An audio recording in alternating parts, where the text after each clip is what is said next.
Hello friends, welcome to edusathi.com, your partner in education. Hope your preparation is going well and you are all geared up to give some exams. Today's lecture is on statement conclusions.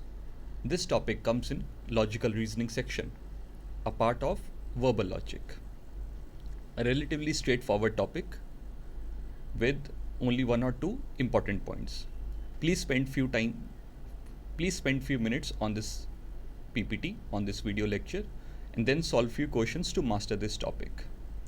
Let's see what exactly is a conclusion. This is the end or a finish of an event. It could also be called as a judgment, inference, or decision reached by reasoning. This is generally what you say is the end of an argument. The word argument is very important. In case you know Hindi, it is called nishkarsh or the end result. So, what qualifies as a conclusion? First of all, it should be directly related to and relevant to the main statement. It means whatever you are arguing, the final result, the final conclusion, the final judgment has to be directly related to what all has been discussed. You cannot take an information out of somewhere else.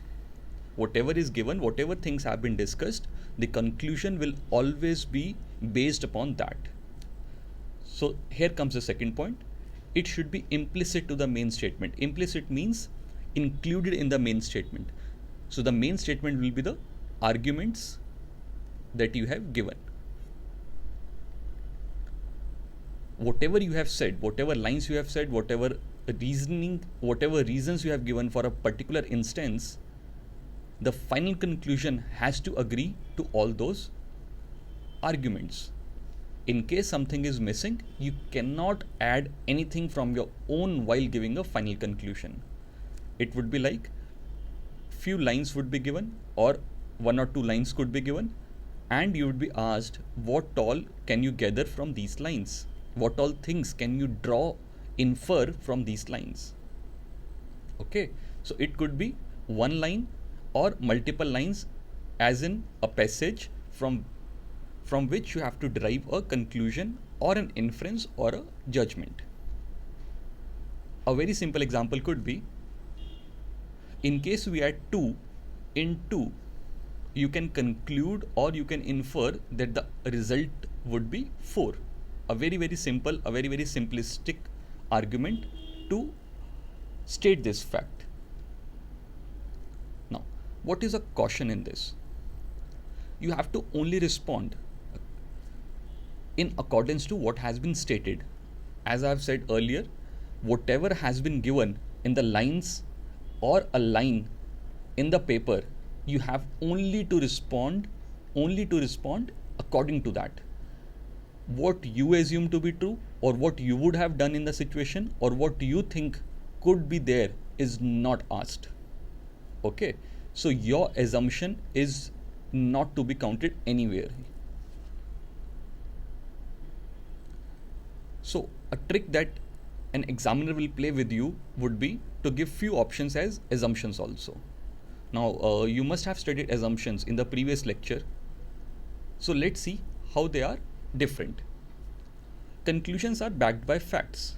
There could be a fact based on which you will derive a conclusion. So conclusions are backed by facts. A simple fact could be, a candidate in constituency X was able to secure 51% of all the votes cast in that constituency. So we can conclude, if he has got 51% votes, he would definitely won.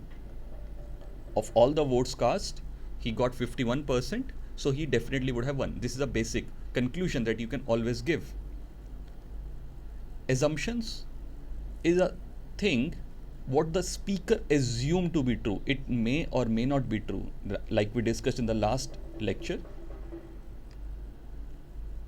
So the examiner might give you an option which has an assumption, another option which might have only a conclusion. So be very, very careful that you differentiate between an assumption and a conclusion. Let's take for an example. Statement A says all hill stations in India have a sunset point. Statement B says Shimla is a hill station. So based on these two statements together, what is the conclusion? Think upon it. A conclusion could be that Shimla may or may not have a sunset point. Why so? Because if you say Shimla is a hill station in India and all hill stations in India have a sunset point, therefore Shimla should have a sunset point, you have made an assumption that Shimla is a hill station in India. So an assumption is made by you, and extra information is added by you in the given question. Nowhere in the given statements it's mentioned that Shimla is a hill station in India. So in case you make this assumption, you will say Shimla may have a sunset point. In case you draw the correct conclusion, the right conclusion in this will be Shimla may or may not have a sunset point. We are not sure. If Shimla is a hill station in India, it will have a sunset point. In case Shimla is not a hill station in India, we are not sure. It may or may not have a sunset point. So adding assumption to the given arguments may lead to incorrect answers. Be careful with respect to this information. How the questions will be framed? The logical conclusions, the questions will have a single statement. In most of the exams, you will encounter a single statement based on which two or more statements would be given to you. There are two different types of patterns that could be asked, but the concept remains the same. A single statement would be given, and you might have two statements or more statements given to you. You don't need to find conclusions, it would be given to you. You just have to check the authenticity, as in which conclusions will really form the answer. So you need to judge, the responder, the student, you need to judge whether or not we can conclude the given conclusions from the given statement. The options may look very similar to this. Okay, this is not a standard format. It could be arranged, these options could be arranged in any of the formats. It could be only conclusion 1 follows, or only conclusion 2 follows, or both the conclusions follow, or none of the conclusions follow, or both the conclusions are false. So make sure you do check the options before marking the correct answer. Okay, let's take an example. The statement says these apples are too expensive to be bad. Based on that, can we conclude that when apples are in short supply, the prices go up? Or can we conclude higher the selling price, superior is the quality of the commodity?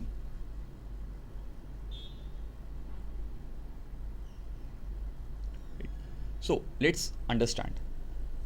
First conclusion says when apples are in short supply. Do you know what happens when apples are in short supply? What happens to the prices? Do you know the relation between supply and prices? That is not given in the statement above. So this conclusion we cannot draw. We have insufficient information to draw such a conclusion. Let's see second conclusion.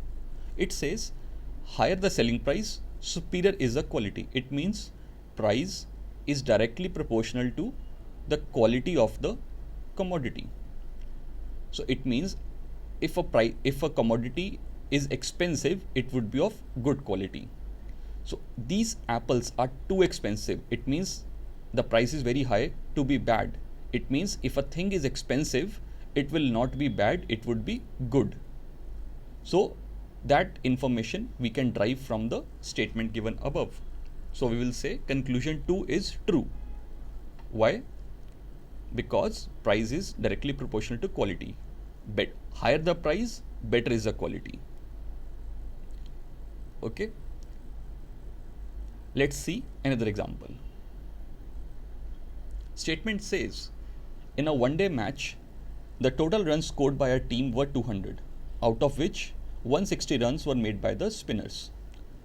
Conclusion 1 says 80% of the team consists of spinners. Another conclusion says the opening batsmen were spinners. Think upon this question. It's a very, very simple question. And I guess most of you would be cricket lovers. So you would be able to answer this question. This question helps in building up concepts, in making the differentiation between assumption and conclusion. So let's see. Total runs scored by a team were 200. Out of that, 160 were made by spinners. We don't know how many spinners are playing. We don't know rest 40 runs were made by extras or by batsmen or by all-rounders, we don't know, or by fast bowlers. So let's see, can we conclude first 80% of the team consists of spinners? We don't know. What we know is 80% of the runs scored were made by spinners as it is given in the fact above. Second conclusion, opening batsmen were spinners, again we don't know. Right? It's pretty evident. We know that 160 runs were made by spinners, but whether they were openers or the last pair or maybe there were 3 spinners, we don't know anything about that. So in this, none of the conclusions can be drawn from the statement given above. Okay, you can check your answers over here also. Let's see another example. As India enters its 65th year, the overall development remains a crucial social and economic objective. So India, the assumption could be, or you can see that overall development still needs to be achieved and it's a very crucial social and economic objective. Let's see the conclusions. Conclusion 1 says India is economically and socially backward. Conclusion 2 says India needs to develop in economic and social areas. Again, pause the video, think upon this question. Let's look at the solution. Now, India needs further development. So can we say that India is economically and socially backward? Well, here you need to understand the difference between poor versus low.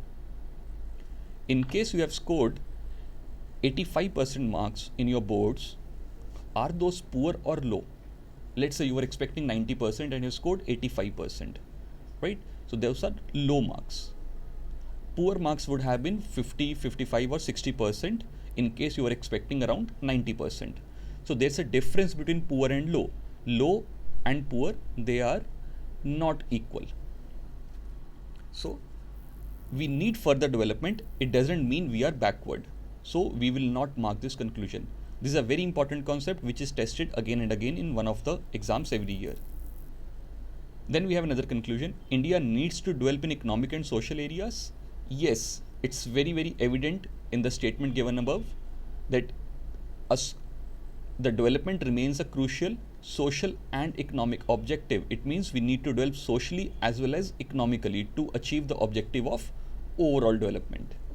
So here we will say only conclusion 2 follows. So it's implicit in the statement given above. Implicit matlab it's included over there in the statement. Let's see another example. Statement says candidate X has given a very good interview at company Y.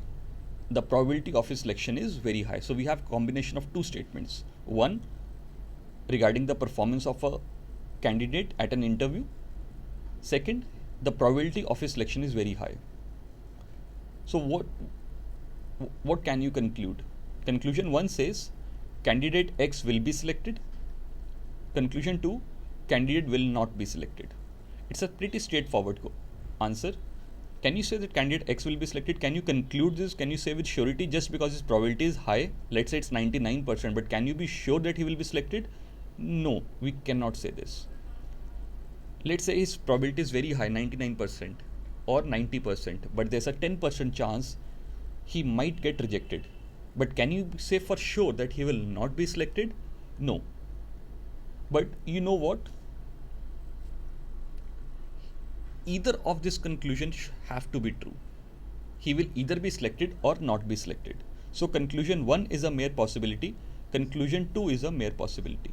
But there's another type of option which is called either or option. It means both the conclusions are independently false, but taken together, either of the statement has to be true.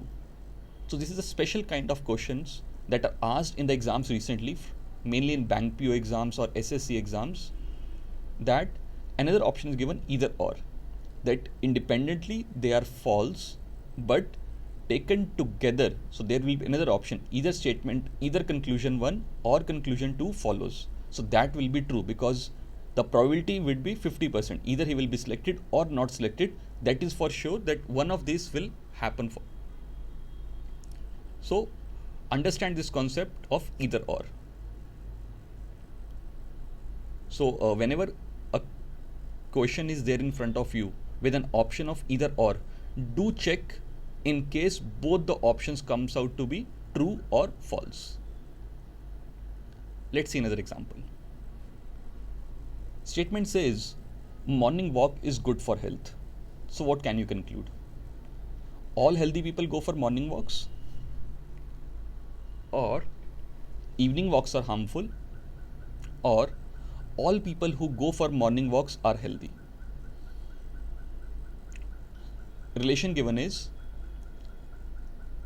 or you can also break this statement as morning walk is one of the conditions which is required for or which will help you to remain healthy. But there could be other situations also which will make you healthy. Okay. So if we see the first conclusion, all healthy people go for morning walks, we cannot comment upon the all. We have three quantifier words: all, some, none. What we know is morning walk is good for health, but we cannot conclude that all healthy people go for morning walks. Second, evening walks are harmful. This goes beyond the scope of the statement given above. We can comment upon morning walk and its relation to health, but we cannot conclude or we cannot comment upon evening walks as it is not given in the question above. Next, all people who go for morning walks are healthy. What can you say about yourself? Are you healthy? I wish to God that you are very healthy. But do you go to morning walk? Well, if not, you should go. It's good for health. But all people who go for morning walks may not be healthy. There might be few unhealthy people who are going to morning walks to become healthy. So we cannot conclude even the statement number 3. So you can check your answers over here also, that none of the 3 statements were true. All conclusions were false. Let's see another example. Statement says smoking is one of those human weaknesses which tends to test the willpower of the smoker to the edge. Okay. Conclusion 1 says it is very difficult for the smokers to give up smoking even if they want to do so. Conclusion 2 says human beings have other weaknesses as well. Now, let's check the statement. Smoking is one of those human weaknesses. One of those human weaknesses, it means humans might have multiple weaknesses. This is a major weakness or minor weakness is not given, but it is one of human weaknesses which tend to test the willpower of smoker to the edge. It means there are many weaknesses which will test our willpower, and smoking is one of them. So in case it is testing our willpower, it means we can also leave it.